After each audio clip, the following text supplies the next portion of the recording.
Hello, everyone. Welcome to John and Dylan Online. I would like to openly say, go suck my dick, Matt Howell, who asked for this song to be changed. I will never change the song. I was thinking of maybe I should go with a different thing. Never again, Matt. Matt, I'm with you, but I have to side with Dylan on this because it's very funny to me how long that song is, and it makes me happy every time. Also, Dylan seems to there's a longer version that I'm actually going to use now. What do you mean what do you mean? We've been sitting here with the short version like a bunch of small penis cucks, and when we could have fat theme show penises. Play the long one right now. Play it. I want to hear how long it is. It's okay, let's do it. How long is it? You want to hear how fucking... Actually, you know what? It won't even be funny. At the end of the episode, I'll play the long version of this song because... How long is it? Let me tell you... Yes. I think it's just a minute and a half. Oh, I thought you said 7 minutes, and I was like, well... Speaking of long stuff, ladies and gentlemen, we're talking about Limp Bizkit's Chocolate Starfish and the hot dog flavored water this week. This is a very special album to yours truly, Dylan Gott, because this is the first time I realized things can be bad. What was amazing about it, though, was things that can be bad that the entire world is like, this is good, though, because it's popular. And you're like, no, what's happened is the last album was incredibly underground popular. And now the mainstream is overcorrecting like, hey, we're really soggy cookies as well. What's the band called? Here's the thing I like about Limp Bizkit is that, yeah, like you said, Counterfeit was good. Significant Other was, if you re-listen to it, not like, if you are 39 and you haven't listened to that thing in 25, it's not good. But it was catchier. There's catchier songs. Sorry. Go ahead. Sorry, I just wanted to Continue? I just wanted to say you were incorrect about Counterfeit also being good. What's good about Limp Bizkit is that they've become like chill dudes after being the Donald Trump of the late 90s. This is the thing.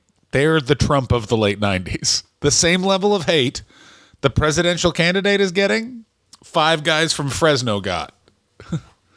Jacksonville. Shit. Hell yeah.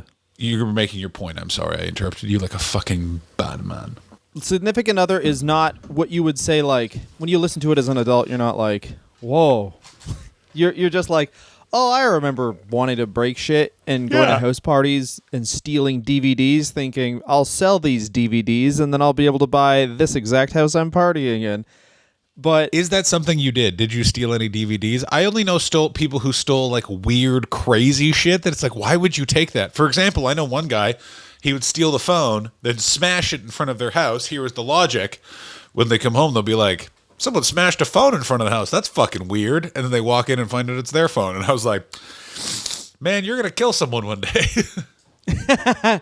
No, I mean, we would do stuff like, we're dorks, right? So we would do stuff like, what do you think we switch were? the milk and the orange juice. Wait, what? Find a thing, find like a jug that their mom has for having company over, pour the milk in that, and then pour the orange juice in another jug that their mom has when they have company over. So they're in 2 separate jugs. Then the orange juice is usually in a Minute Maid thing. You rinse out the Minute Maid thing and then pour the milk in it. So the next time they want to have orange juice, there's milk, and the next time they want to have milk, there's orange juice. That was it. That doesn't seem that annoying. I'd just be like, what the? Clearly some kids got into the fridge. If you knew the guys in our neighborhood who had house parties, their dad would lose their fucking mind. Like, they're the type of people where it's like, oh, you crashed the car? You know what? I was young too. Why'd you leave the fucking fridge open? Yeah. It's those guys. For example, there's I don't know if you've discovered the dad rage Instagram subgenre. That doesn't sound fun. It's not fun for you, a parent, but for me, who's someone who has yet to create a thing that will grow up to do this, it's pretty great because it's just sons doing things they know that will make their dad angry, the dad coming into screaming at them, the dad slowly realizing that there's a camera in the room, getting far more angry than is truly reasonable, but for the first time he realizes there are consequences. Dylan's leaving to go hold his Speaking son of now. sons, I think my son is trying to take a shit, and I forgot, and I have not put his thing on his bedding yet, so I'm at risk of being murdered in my sleep. One moment while I change the sheet, lest my son shit. Go. He definitely shit. But it didn't spray anywhere. Thank you, Pampers. Here's my question. I'm hearing a lot more about ass spraying mayhem from my current friends who are parents, in that like their kids are like, we got a blowout. I never heard of that before. Is that just because parents kept that to themselves, or is this a new innovation? No, that's always been a thing. All right, great. Yeah. Yeah, parents have kids always shit so much because toddler or like babies don't shit for days. They'll not shit for a week, and then you're like, it's party time. yeah, it's like waiting for the rain. You're like, soon a storm will befall us, and then you never know what's gonna happen. It's like 3 a.m. and you're like, whoa, this kid slept for 5 hours, and you hear like, and you're like, oh wait, I have to get out of a dead sleep and like throw out my house. Chocolate Starfish hot dog flavored water. If people hated them, I wasn't aware of it. You know what? I'll tell you something. This is the most fun thing. Grade 11 media studies. I learned that people hated Limp Bizkit, and it blew my mind because my friend Hudson and I did a thing where he was like, let's look up Limp Bizkit. Like, let's do like something about like contrasting viewpoints, whatever. And I was like, there can't be other contrasting viewpoints of Limp Bizkit. Are you fucking it would kidding be me? Impossible to hate Limp. What is there to hate? That's not true. It couldn't have been by The the time Chick we in the were Break Stuff video has the biggest yabos you ever seen in your fucking life. Okay, listen. It also has Ben they did it all Stiller for the being Nookie. mocked. Pardon me. You fucking idiot. The Limp Bizkit hate started when we were 14. How did you drown that out for 2 years? You were closer to Toronto than me. That's a major media market. How I never know if there was Limp Bizkit hate, it didn't spread to me. It was fucking. That's insane. In 1999, Woodstock 99 was blamed completely on them, and then the world was like, yeah, get him! Like, what are you talking? Here's the thing, though. I guess this is. I just didn't hear that shit. I was like, that's sick. You showed me. Now that you're saying this, I remember them being like, this is bad. That there's all this things, and then it was like. But then it was Fred Durst on a piece of plywood being supported by the crowd screaming. No part of me was ingesting what anyone else was saying other than like, get I love me you there. so much. Your brain, it must be fascinating in there. Because certain things you're so aware of, you're like, oh, well, listen, the reason why they crossed the street, there was a snail's shell there, it pierced the tire. That's why it caused the delay of my FedEx package, and it's why... Once again, I'm being blamed for something that wasn't on my fault. And then Limp Bizkit, you're like, I remember all those people shouting, but I assumed it was just praises. I couldn't. I just zone in, I guess. I don't know. I couldn't imagine anyone hating Limp Bizkit back then. You could not imagine anyone seeing a guy being like, what's this song about? First of all, he rapped with the Wu-Tang Clan, and both him and the Wu-Tang Clan mentioned WWF wrestlers. What are we doing here? I'm What's not negative saying about that I'm not saying that the society wasn't wrong. I'm just saying that there was a lot of societal hate towards Limp Bizkit. And then the Deftones didn't like him, but I was like, yeah, man, you guys, all your songs sound like a guy crying. First of all, the Deftones rule. The Deftones are the Louis C.K. to Limp Bizkit's Dane Cook. I need something a bit crazier and more intense. Here's something. Hey, this is kind of bad though. Yep, that's not really. Works with the Louis C.K. analogy, but you see what I'm saying. But yeah, you are right. I don't agree. I mean, I really tried. I'll tell you this. As a man who, once again, I told you this about Incubus earlier for fans of the podcast. I gave the Deftones 900 chances. I really thought they were, and then they started fucking speaking. I remember reading an article where they're just like saying the Limp Bizkit was bad. I was like, I mean, guys, have you done? Just show new people your music back to back. Who's gonna like what? You sound like, I don't know, you sound like someone who broke up with someone 10 minutes ago who should really keep those thoughts in your head. And Limp Bizkit sounds like a guy who's pumped it's 5 p.m. on a Friday. Here's the difference between me and Dylan, is I'm a bit more art house douche, so the Deftones was like a gateway drug for me getting into actual pretentious shit, while Dylan's like, we're going to go get shitter knocked over this porta potty. So he doesn't need the Deftones. If you're heartbroken, you don't need to work it out through poems. You need to work it out by hucking a bunch of empty old Milwaukee cans at what used to be the office of a construction site, but that got shut down due to the pandemic. So now it's just a thing you throw your cans at. Exactly. And that is the important thing to remember, John. Don't vandalize things where people will have to pay for it. Vandalize abandoned things. And that is correct. Honestly, this should be the log line of this show and the log line of that'll be on my fucking tombstone. Dylan, would you like to know what's happening in Los Angeles now and it's the greatest thing ever? So graffiti artists, speaking of vandalizing things that are only abandoned, so there's a bunch of abandoned ghost towers in downtown LA. And a bunch of taggers have been like, wait, who's the security for that? And they're like, it's one guy. He's tired, and he is being paid by a company that's gone bankrupt in China. So good luck. And they are now just following around these security companies that are laxly funded and tagging the shit out of abandoned buildings. They got they were doing a news story on it on Friday, and they were like, this building untouched. They went back Saturday morning, and they were like, never mind, covered completely. And I'm finding it really enjoyable. It's all people's investment properties that are like, I've got an LA Hills house that I bought this time, and it's now just like, oh, it's covered in graffiti again. I'm like, that's very funny. That's making me really laugh. And they get them every time. Like every time they're like, they have yet to get this beautiful Palisades manor that's been abandoned for. They just covered the backyard in blue paint. Yeah, the what's it called? Okay, so we'll get back on track with Limp Bizkit is right here, baby. Ooh. So this album to me, Dylan Gott, buying this as a 15-year-old.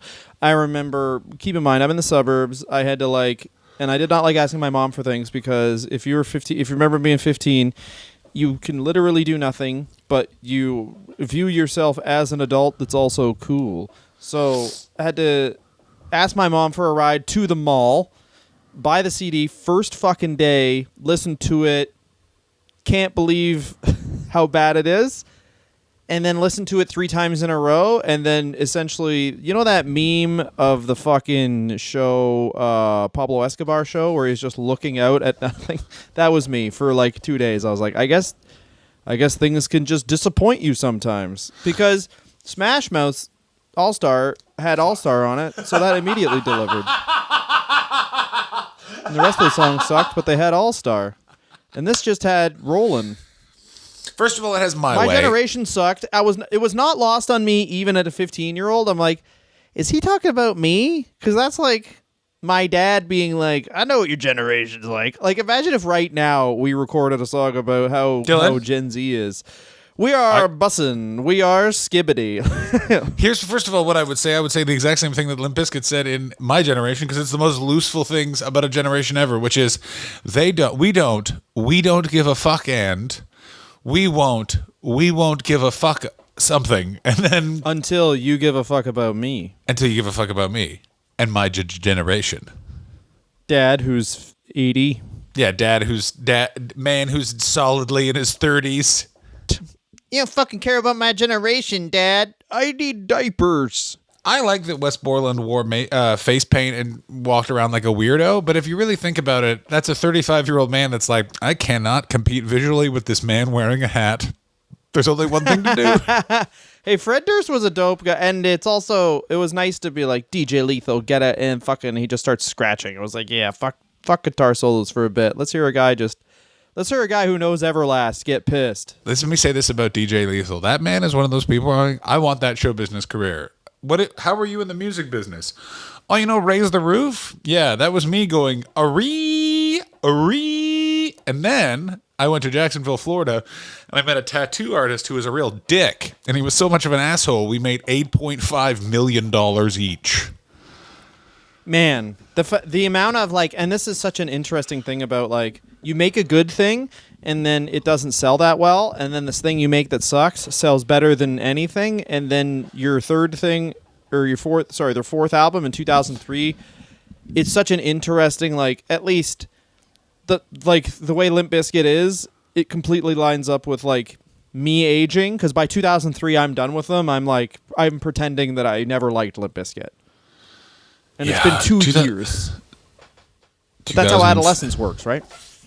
Yeah, that's true. Because, it's basically... What's also interesting about Limp Bizkit for a Canadian high school perspective is the albums chart our time in high school. Significant Other, we think we're going to finger people. We think it's going to be great. It's going to be awesome. Grade 11, Chocolate Starfish, and the hot dog flavored water. A Year of Betrayal. 9/11 happens, and they didn't use my idea. No, it was 2000. It was the year 2000, that one. Incorrect. Yeah, but it was late. No, but the Starfish, in that the Roland video was on the air in the run up to 9/11 because they're on the World Trade Center. Yeah, that's another one thing where it's that's all of the shit that involves the World Trade Center Oh my god, they just made it disappear. It was they delayed a Spider-Man movie. Yeah, so it was released October 17th. This is why I bought it the first day. This was released October 17th, 2000, 6 days after I turned 15. Fuck yeah. You had your And it's also the birthday classic money. of like Significant Other is finished in 99. And this one is immediately recorded right after it because they're hot. It sells an ass ton of copies. Kind of sucks, but like, yeah. What you're thinking of is My Way, The Real My Way by Limp Bizkit, which is released Feb. No, I mean that's still way. Yeah, all of their singles are released before they like the towers fell. But you guys have to understand. In this time, they were omnipresent. They were on not so much the radio, but if you put on any sort of music video watching television, it was for us. It was Much Music, and the also ever more important Music Plus. The French Much Music, which I don't know if Dylan got, but in Ottawa we got. No, he did not. And so the thing with that is that if you really liked a band, you'd go and check if Music Plus was playing it, because the fucking French Canadians go fucking hard, man. That's fucking sick. Anyway, so here's the track by track breakdown. Before we do that, you fuck, I need to tell you something. What is the fact about this album that is insane? The Rick Rubin produced it and then gave up after like 6 days. Fastest selling rock record off the blocks in terms of a new rock record coming out. No album has sold more copies faster than Chocolate Starfish and the Hot Dog Flavor Water. So much so Dylan is part of this. And then it sells like over 1 million copies in a week and then stalls out at 6.7 million, which is very funny in that basically what happened is exactly what happened to Dylan is everyone from Significant Other rushed out to get it. They were like, this is fucking awesome. And then they listened to it and they were like, oh, I think it's time to grow up. Well, yeah, because I guess this is coming back to the Deftones thing where it's like this album, I forgot, is really, it's shitty Deftones. Like at least Deftones is emo new metal. And this is like a pretty emo album. The first song is about how 9 Inch Nails insulted him. And he's like, actually, no, you're bad, though. It is so petty. Yeah. Well, I mean, but that's the thing. Fred Durst is trying to do fucking rap rock. So he's like trying to have beefs. But the thing is, he already had beefs. You just write a better song about it. Just write a song and be like... he's being very selective. Where he's like, 9 Inch Nails isn't going to be like... write a synth diss track versus like Eminem, who actually had some fucking thoughts about him. He's not going to start shit with Eminem where it's like, this is the other thing about Fred Durst is, and this really, he's a pretty good singer, and at least, all right. So I think his voice sounds all right and his rap is whatever, but then he goes on tracks with like Redman, Method Man, and DMX and Exhibit in this, and when he's next to a rapper, you're like, oh, there's a difference here. Yeah. There's like it does, and we always make these analogies, but it does remind me of like a guy who like closes out amateur shows versus a guy who's just like a professional comedian. You're like, this, even Exhibit is like, Exhibit is clearly doing this while you didn't even have phones to check back then. He's just trying to figure out how a two-way pager works and just nailing it. And Fred Durst is like really trying to not say the N-word. I really want Exhibit's career. What was your career? Oh, I was on some other people's songs, 2 real big hits. Then I hosted a show where we destroyed poor people's cars for 5 years, and now I hang out. I'm just a nurse, and I need something that gets me to work fast. Sick. There's a TV on top of the car. Yeah, hey, I'm a nurse. I just need a car to get to work. We put the hospital in your car. Yeah, there's a bunch of old needles we found. Yeah, now when you're driving to work, you've killed a guy. Turns out that show is fake, so if they're lying to you about that, what won't they lie to you about? Won't lie to me about the election. That much is for free. That's true. So yeah, he tries a diss track against Trent Reznor. It goes really My well, Generation, right? It's real good. which is exactly what you said. The most general song you can possibly write. What's that song called, though, Dylan? What's that song called? What? The first song, the 9 Inch Nails diss track. What's it called? Hot Dog. Yeah, it's called Hot Dog. Yeah. Why is it called that? This is thrown out by a lot of political YouTubers of people. Oh, this person's very unserious. Calling your diss track against 9 Inch Nails Hot Dog you're not a serious person. You lack seriousness. Oh, you think it wasn't? What should have the diss track against Tread and Reznor been called? Dylan, thank you for asking, and I appreciate you giving me this time to hear out my opinions. The track should have been called Dear Trent, not a big fan of yours, signed Fred. Dear Trent, fuck you, signed Fred. I'm not someone that goes for subtlety. That's why I like Limp Bizkit. You know what I mean? What's this song called? Big Pussy Flaps. What's it called? Flappy Big Pussy. It is fun. It is. They're a fucking party. Anyway, Full Nelson, Full Nelson is the fourth song on here. Did not listen to that song. Just assumed it was great because it was named after a wrestling hold. Just kidding. It's bad. If you were to play music while January 6th was happening, this would be it. No. It's about people picking on them. Barely makes sense. All right, here we go. Where you at? Where you been? I'll be seeing you again because this world is really small. Can't we all just get along? Can we all just get along? Can we all just get along? You'll get knocked the fuck out because your mouth's writing tricks that your ass can't cash. It's about people trying to fucking tell him what to do. Dylan. And he won't do it. Wokesters. Here's something I was thinking this entire time while you were talking. This album has 4 singles. Bob Dylan's Blood on the Tracks has 1. 5 singles. This had 5 singles. Blood on the Tracks, one single. Just let you know. What White Album? Beatles' White Album? 1/5 as good as songs. That's correct. I don't think it had any singles. Do you know what that means?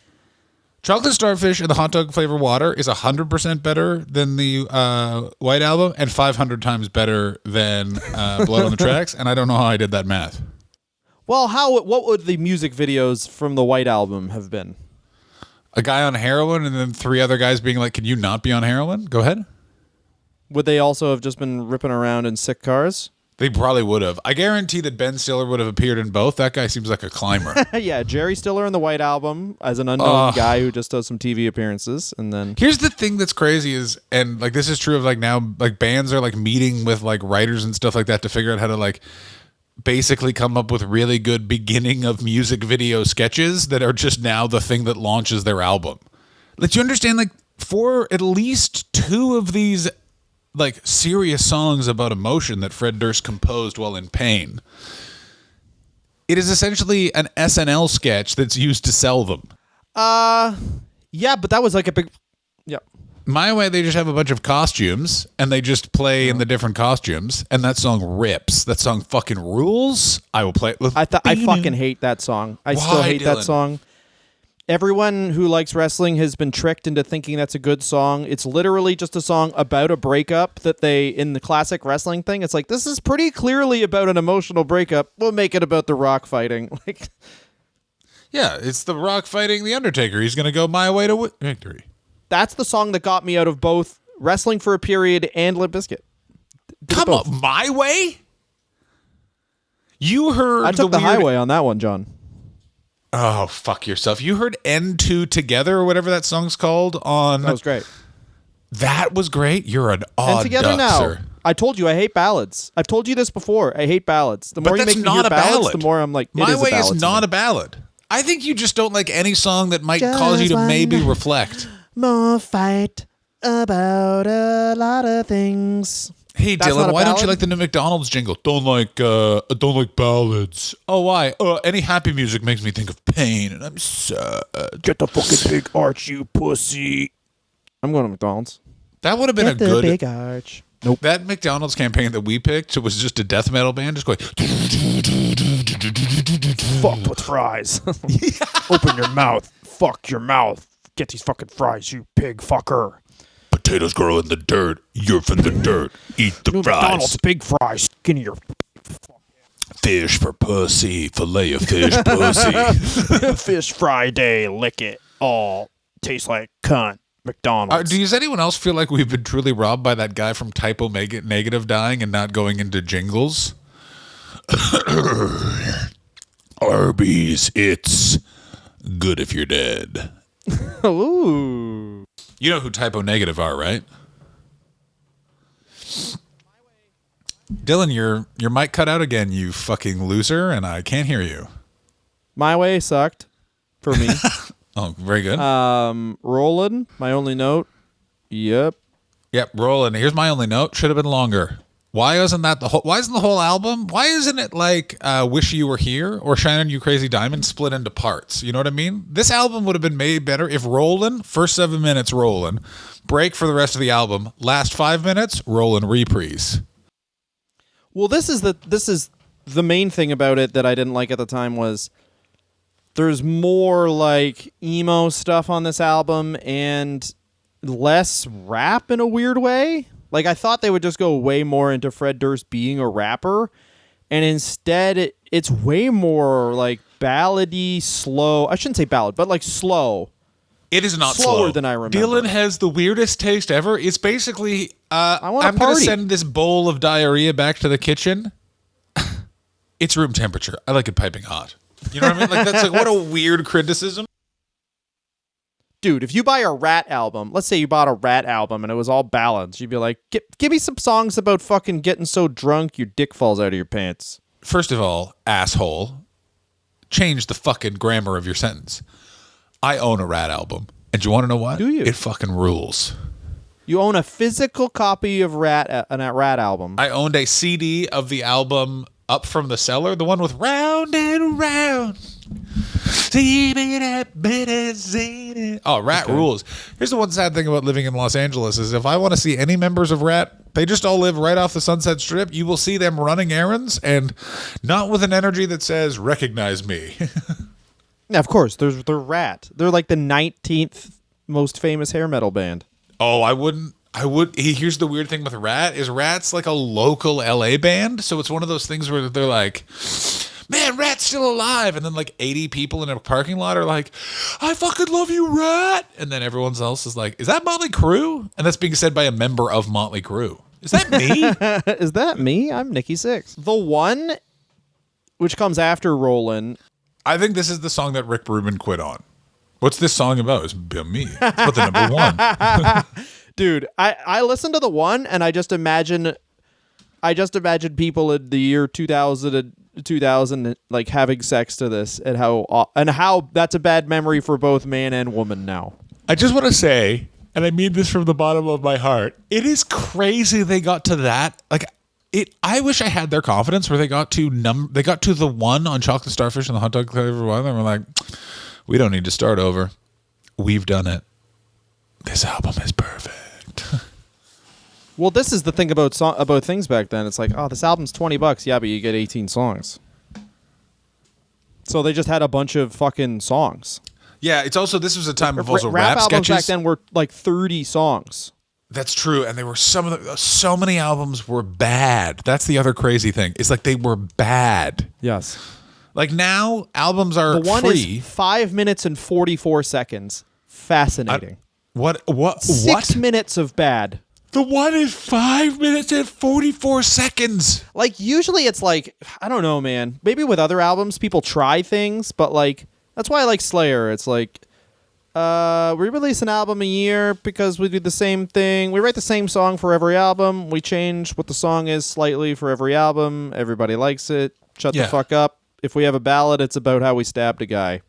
Let's go through the Slayer songs. Angel of Death, Death Angel, This Angel's Here to Kill You, Time to Die, I'm an Angel, I'd Like to Die, Angel Time, Angel's Death, Demon Death stabs Angel, Angel sucks off Demon fucks Angel fucks Demon. You know that Slayer's getting back together again? Yeah, you know how like they did a retirement tour and now they're just doing a reunion tour? That retirement tour was 18 months ago. I respect Slayer so goddamn much. 1, 2, 3, 4. We hate each other, but we like the money. The stage is huge, so I don't have to look at him. Yeah. Get Your Groove On, which is... Well, let's talk about Rick Rubin's involvement in Chocolate Starfish and the hot dog flavored water. Yes. I have such respect for Limp Bizkit that they took a Buddhist man who listens to anything and is like, I see the work done. I see the work done. And he was like, gentlemen, I can't help you. This is too good. Was this when he was a chunko? Yeah, he was kind of a chunko back then. He was a massive chunko. He was a big vegan. And he weighed 400 pounds, and he would lay on a sofa and just listen to the music. And then when the music business was cratered by Napster, Sony Music hired him to take over music. He made a bunch of money, like an unconscionable amount of money. And then they were like, could you fix it? And he was like, no. Goodbye. And then, so now Rick Rubin just hangs out, and big time anti-vaxxer, really loves Terrence Howard's view of physics, loves it. Yeah. And is constantly talked about how he's texting various weird podcasters. Yeah, I mean, if your whole thing is like, my talent is that I'm good at noise, I can totally believe you're a fucking idiot. I could also believe. Bear in mind, this is Dylan. This guy is the smartest dumb man ever. It's basically he just saw hip hop and was like, why is no one signing these people to record labels? And then people were like, oh, racism, bro. And he was like, oh, okay. So he just signed LL Cool J and the Beastie Boys to an album, to a record label. And then it was just like, well, you know what? You get to look like a genius because the people who decide that are the people that have your jobs. And they're not going to give credit to the Beastie Boys and LL Cool J. It must be you. Dylan's off to, I assume, bathe in the shit of a baby. I do find it very interesting, though, because this is the only time I've ever heard of Rick Rubin stopping working with a band. Like, him and Slipknot are in a blood feud to this day over how they felt he produced their album, and he still stayed working on that album. Like, Corey Taylor and him wouldn't communicate. Corey Taylor's like talked about. He's like, I don't know what the fuck Rick Rubin does, but he did not help us at all. Fuck that guy. And Rick Rubin still kept his name on the album. Like, he was still like, say what you want.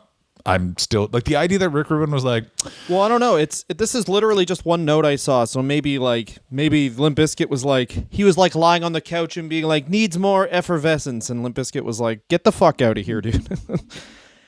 I'll say this about Fred Durst. He doesn't seem like he'd respond well to a guy who just says that I direct the noise or whatever. He seems like a guy who'd be like, listen, man. No, I'm you're fucking wrong. people over too. You fucking idiot. Shut up. Fuck you. Fuck you. Dylan, are you listening to me? Okay. Fuck you. Yes. Rick Rubin.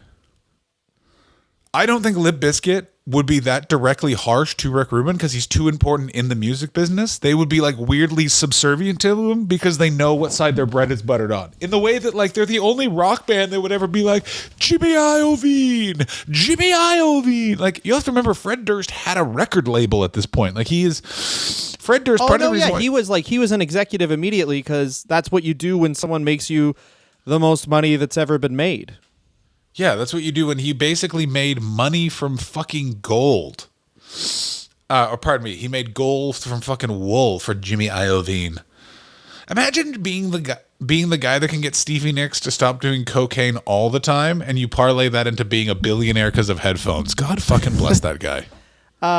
So they get Your Groove On with Limp Bizkit and Exhibit, which is just MTV the song. It's crazy. Really good. But it's just so crazy to have an album that's half like whiny shit about a relationship that probably didn't happen, and then half, let's hang out with DMX. Because the next two, like, take a look around. That's fucking sick. Mission Impossible, the rap metal, hell yeah. Honestly, Mission Impossible 2 soundtrack had the last like real good songs for fucking Limp Bizkit and Metallica. I'm gonna disagree with you entirely on that. That was the beginning of their best stuff. For those who don't know, if you honestly take out all their first albums and start with Saint Anger, Metallica is good. So I disappear. So what you don't understand, and Mission Impossible 2 was the last version of this. In the 90s, giant bands would be paid unconscionable amount of monies for one song that would be featured on the soundtrack of the album of the movie. So the record label, which also owned the movie studio, could make a bunch of money. Wild Wild West is an example of this. The song Men in Black by Will Smith is just the theme song to the movie Men in Black. Yeah, I mean, Will Smith was dope because you'd get a #1 movie and a #1 soundtrack. Well, you only got that for Men in Black. You did not, as it turned out, get that for Wild Wild West, even though if I had Wild Wild my West, say. The song probably did better than the movie. I think it definitely did because that song rules. Rough Rider. No, you don't want nada.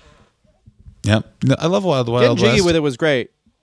Getting jiggy with it was great. And the movie Wild Wild West was great. I thought it was a very bold departure to be like, you know what? This black guy, he's going to be pro-slavery.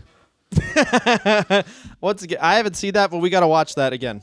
Have you seen that movie recently? I read the Wikipedia of it. No, I haven't watched Wild Wild West I recently. owned it on VHS, bro. Why would anyone? I've seen it a bunch of movie? times. It's incredibly bad. It is one of the, it is, I would say that like people would remember Chocolate Starfish as this, but Chocolate Starfish was the attempt of people that have some element of creativity within their bodies. I may disagree with how they use it, but they are creative people. Wild Wild West is literally like a music executive eating a plum, dictating a movie. It's got Calvin Klein. He just won the Oscar. He'll be the president. That's what I love. Is there must be a bunch of attention deficit Hastings. Chill out for a sec. There must be like a really good podcast in the idea of the movie someone did right after they won an Oscar, where they're like, "I want $10 million now." There's a bunch of those. The best example is Cuba Gooding Jr., who basically Cuba Gooding Jr.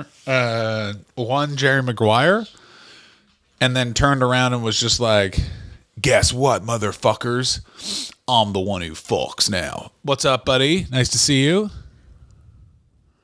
I remember there was a really good Siskel and Ebert review. If I forget what the movie was, but it was Hilary Swank had won 2 straight Oscars.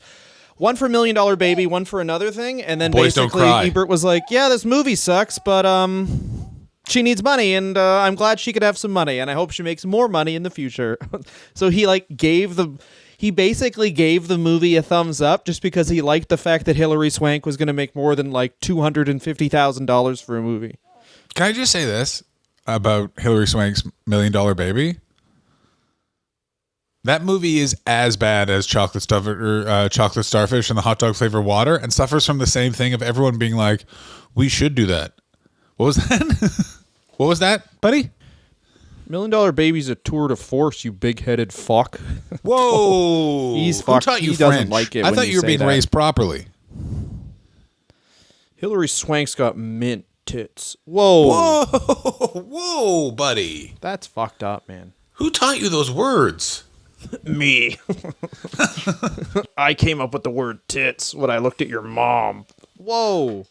Whoa. What about your mom? Anyway, this is the fucked up thing, is that he's fucking weird. Anyway, so this has also something I definitely forgot about on from buying albums that they do not have now.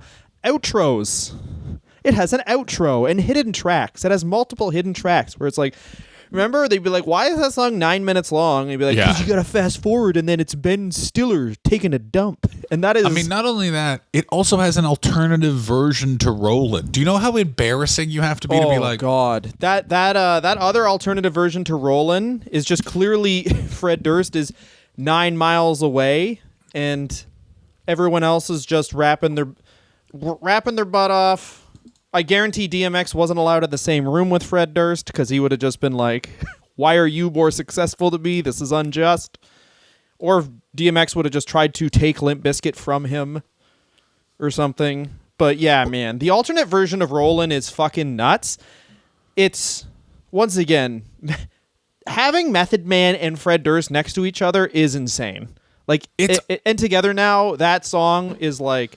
You hear Method Man, and then Fred Durst comes back and raps more, and you're like, oh, they should have just had Fred Durst do his part, and then he leaves the building, locks the door, and has to sit in his car.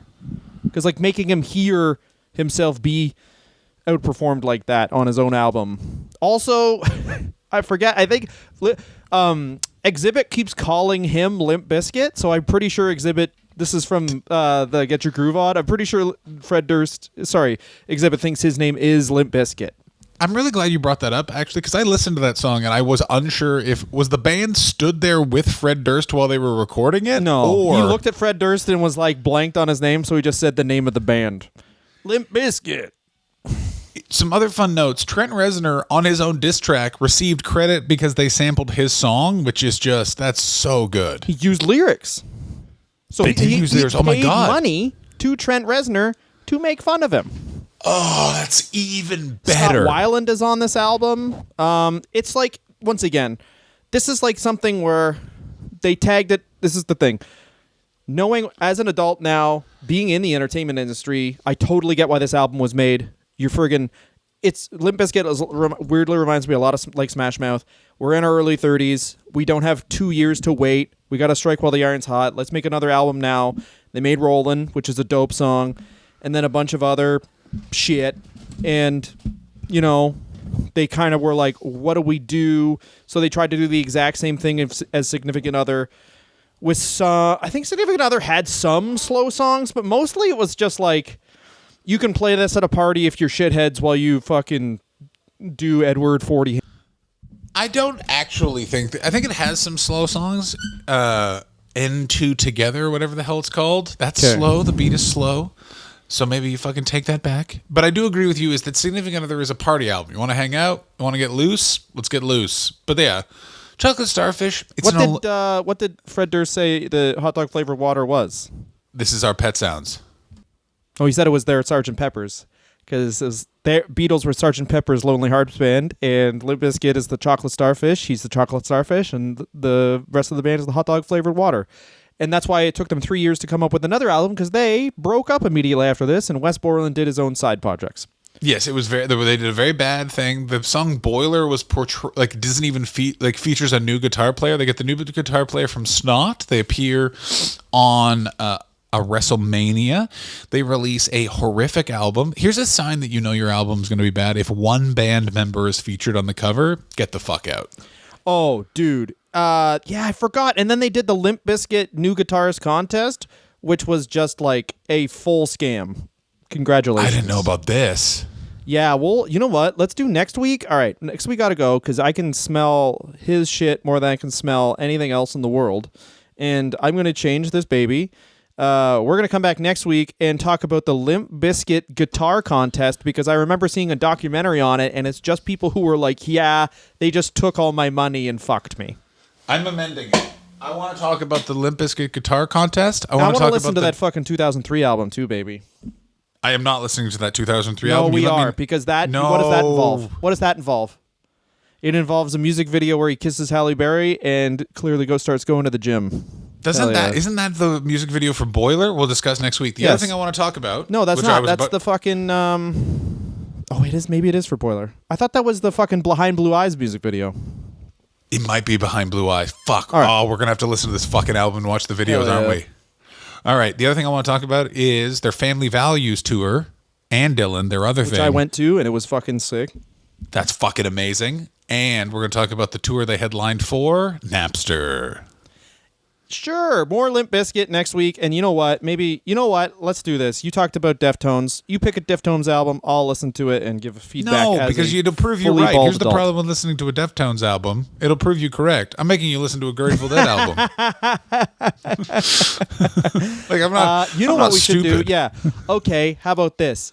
We will talk about Limp Bizkit more next week, but mostly we're going to watch the movie The Fanatic starring John Travolta, directed by Fred Durst. Hell yeah. I've already watched that. I watched that yesterday. Can we watch something else? Can we watch the Patton Oswalt sports fan movie? No, we got to watch The Fanatic starring John Travolta that they tried to get an Oscar campaign for and now has a second life as like a cult classic because it's so shit. Let's fucking do it. Devin Sawa was in the movie. Let's do it next week. Thank you guys so much for listening. Any other topics, just comment. Join our Patreon and comment on this episode. We love you. Bye-bye. Dylan's going to no touch shit. We love you.